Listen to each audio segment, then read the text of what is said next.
Welcome back. This segment brought to you by Safety Systems. It's Super Sunday.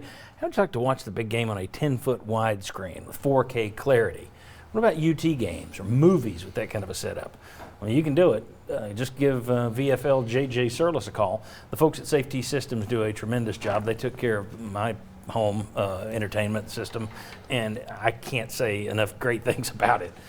Fantastic craftsmanship, fantastic work. They're outstanding. Safety Systems, visit them online to learn more. Call VFL JJ Surlis this week.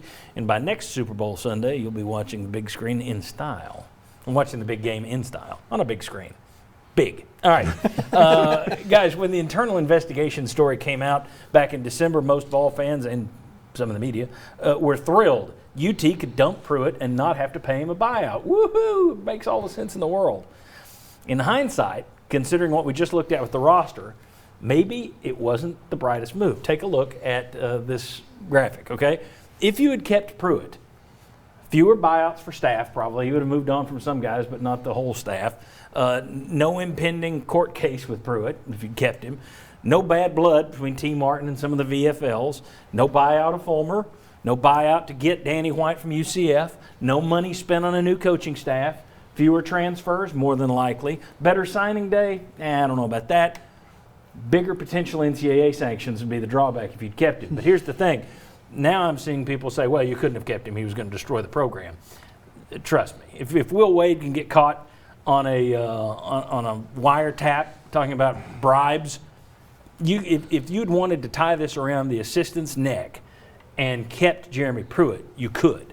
To what we know right now. Now, maybe it comes out and he was actually handing out cash in McDonald's bags, but if right now he was fired because this went on under him. They could have kept him. My question is, would you have been better off keeping Jeremy Pruitt for a year and not going through all this and do this next year instead of right now? And do less of it next year. Maybe it wouldn't have been as bad next year. Am I allowed to cheat on this question Sure. and say, don't give him a extension after an 8-5 season that doubles his buyout? That's the answer. Because then you can get rid of him and do it in a normal way and not have to launch this investigation that gets you in deep with the NCAA and just kind of sweep some of this stuff under the rug. You will have spent more money than you ever will save in terms of his buyout. Yeah. In terms of all the other money. The extension was the anchor here, ultimately. If you don't hand that out, you give him his $5 million or whatever, you say goodbye and you do all this stuff. You might pay some more, but you don't have the NCAA stuff looming. Don't give people extensions after 8-5 seasons. So that's the third issue we brought up today. With COVID coming up, you Yes. know, and all that. I mean, I think it's interesting to look at because it clearly looks like Tennessee has more money than sense in a lot of the decisions they've made. But in the long run, I think the key when you phrased it, John, internal investigation, you had so much from inside the program that came out that kind of was documented, this, and this. That made it more difficult to just go ahead and say, we got to keep this guy. If he was coming off an 8-2 year. Correct. Niedermeyer, Ossovet, not Ossovet, apologies. Niedermeyer and Felton gone, Pruitt would have stayed. And they would have said, well, we're going to teach him. The investigation wouldn't have existed. Internal. That's the thing. Yeah, the tip gets handled totally differently. And if you had to fire him next year, you're not sitting there wondering what the sanctions are because you've already done your internal investigation and hung it around somebody else's neck instead of his. True. I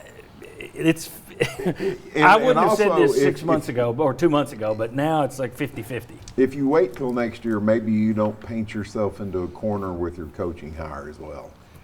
Maybe if you don't, you know. If you know what the sanctions are. So you sit there and maybe you're at this point, and maybe you still end up with Josh Heupel because maybe that in the end that was the ceiling, and he's as good as you're going to do.